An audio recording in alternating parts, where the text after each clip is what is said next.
बिहार में गहराया रामचरितमानस विवाद। RJD office के बाहर लगा विवादित पोस्टर।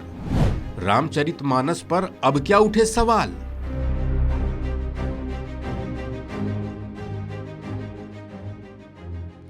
इस पोस्टर को लेकर बिहार में नया बखेड़ा खड़ा हो गया है। कहने का मतलब है कि बिहार में रामचरितमानस पर जारी सियासी हंगामा थमने का नाम नहीं ले रहा है। एक दूसरे पर आरोप प्रत्यारोप का दौर भी जारी है। इसी बीच पटना में आरजेडी ऑफिस के बाहर एक पोस्टर लगाकर शिक्षा मंत्री प्रोफेसर चंद्रशेखर सिंह के रामचरितमानस पर दिए गए विवादित बयान का समर्थन किया गया है।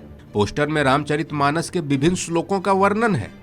इसके जरिए शिक्षा मंत्री के बयान को सही बताया गया है। इसके अलावा बीजेपी पर दलित, पिछड़े, अति पिछड़ा का अपमान करने का आरोप भी लगा है। मीडिया रिपोर्ट्स के मुताबिक राष्ट्रीय जनता दल प्रदेश कार्यालय के बाहर दलित अति पिछड़ा संघर्ष मोर्चा ने पोस्टर लगाया है। हालांकि इस पूरे विवाद से आरजेडी ने अपना पल्ला झाड़ लिया है, लेकिन आरजेडी नेता सैफ अली ने सफाई देते हुए महात्मा गांधी और नाथूराम गोडसे का भी जिक्र किया और बीजेपी से सवाल पूछे। मेरी पार्टी का स्टैंड नहीं है, न राजद का कोई किसी कार्यकर्ता ने लगाया है। हमारे किसी समर्थक के अपने निजी विचार हैं, जिसको उन्होंने एक बड़े फ्लैक्स के शक्ल में यहाँ पे लगाया है, जो शिक्षा मंत्री जी के भी विचारों के समर्थक होंगे। शिक्षा मंत्री जी ने जिन बातों को 5 चौपाइयाँ कही है, शायद ये 5 चौपाइयाँ अगर गलत होगी तो लगाने वालों पे हम जरूर केस करेंगे। ये 5 चौपाइयाँ कहीं ना कहीं रामचरितमानस का ही अंश है। तो ये आप 5 चौपाई का समर्थन कर रहे हैं? हम कतई समर्थन नहीं कर रहे हैं और न ही इसका विरोध कर रहे हैं। हम जिस तरह भाजपा के लोग राष्ट्रपिता महात्मा गांधी के हत्यारे नाथूराम गोडसे का न ही इतना महिमा मंडन करते हैं और बड़े नेता ना समर्थन करते हैं ना विरोध करते हैं। वो गोडसे के वो गोडसे के बारे में कहते हैं उन्होंने महात्मा गांधी की हत्या नहीं की, वध किया था। वध राक्षस का होता है।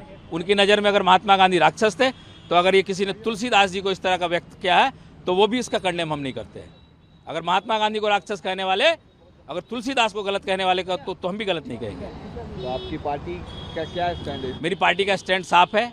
हमारे डिप्टी सीएम साहब ने कह दिया कि कोई ऐसे बयान नहीं है जिस पर चंद्रशेखर जी पे एक्शन लिया जाता हो, लेकिन आइंदा ऐसी बातों को आस्था के को बोलने से पहले परहेज करें कि किसी की आस्था के साथ खिलवाड़ ना हो। इस पूरे मामले पर बीजेपी ने नीतीश कुमार से इस्तीफा मांगा है। बीजेपी का कहना है कि नीतीश कुमार की सलाह के बावजूद हिंदुओं और भारत की सांस्कृतिक विरासत को चोट पहुंचाई जा रही है। इस स्थिति में नीतीश कुमार को अपने पद पर नहीं बने रहना चाहिए। खाने के लिए जो हमारे पुरखों पर, हमारी सांस्कृतिक विरासत पर हमला किया, करोड़ों लोगों के आत्माओं पर चोट किया, पूरा देश मर्माहत है, बिहार की प्रतिष्ठा गिरी है। ये सांस्कृतिक राजधानी बिहार थी, देश का नेतृत्व करता था। ऐसे आदमी के समर्थन में पूरी पार्टी खड़ी है और बिहार के मुख्यमंत्री सिर्फ खाना पूर्ति कर रहे हैं। मंत्री आपके हैं, एक्शन आपकी दिखाई पड़नी चाहिए। भ्रष्टाचार में जीरो टॉलरेंस, जो भ्रष्टाचार पर बोले उस पर कार्रवाई, और जो बिहार के मान सम्मान को गिराए, बिहार की सांस्कृतिक विरासत पर चोट करे, उसको उपहार, उसको सम्मान, ये कैसा राज्य है? नीतीश कुमार जी कह रहे हैं कि उनको मैंने कहा था कि अपनी बात वापस लेनी चाहिए। मुख्यमंत्री ये हैं, आपके मंत्री हैं, आपके माथत काम करते हैं और आप इतने लाचार बेबस हैं, तो फिर कुर्सी पर रहने का कोई औचित्य नहीं है। क्यों ऐसा समझौता कर रहे हैं? सिद्धांत विहीन राजनीति के साथ साथ अपने इकबाल को क्यों खत्म कर रहे हैं मुख्यमंत्री? दरअसल बिहार में रामचरितमानस पर सियासी तूफान लगातार बढ़ रहा है। कुछ दिनों पहले बिहार के शिक्षा मंत्री चंद्रशेखर सिंह ने रामचरितमानस पर विवादित टिप्पणी की थी। इस पर हंगामा बढ़ा तो उन्होंने सफाई दी। इस पूरे मामले को लेकर बीजेपी लगातार नीतीश कुमार से इस्तीफा मांग रही है। इसी बीच आरजेडी ऑफिस के बाहर एक पोस्टर लगाकर बीजेपी के हिंदू प्रेम पर सवाल उठाए गए हैं, जिसको लेकर हंगामा और बढ़ गया है। इस खबर में फिलहाल इतना ही। अपडेट्स के लिए बने रहिए वन इंडिया के साथ।